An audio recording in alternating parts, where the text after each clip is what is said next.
Hello everyone, welcome back to our channel Guide Hub. In this video, we will be learning how to see Temu purchase history. To see Temu purchase history, first of all, you have to tap Open Temu application in your device, or you can also visit the official website for Temu. Then, make sure that you are logged in. Once you are logged in, you have to tap on your profile icon located on the bottom panel.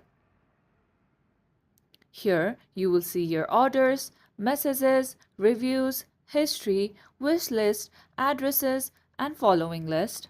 To view your Temu purchase history, simply tap on your orders. Here, all of your orders will be shown. To view your purchased history, you have to tap on Delivered section. Here, you will see all the items that have been purchased by you and then delivered to you as well. All the items that have been purchased and shipped will be shown on the shipped section. Tap on shipped and you will be able to see your shipped purchases. And that is how you see Temu purchase history. That's it for today's video. Hope you guys find this tutorial helpful.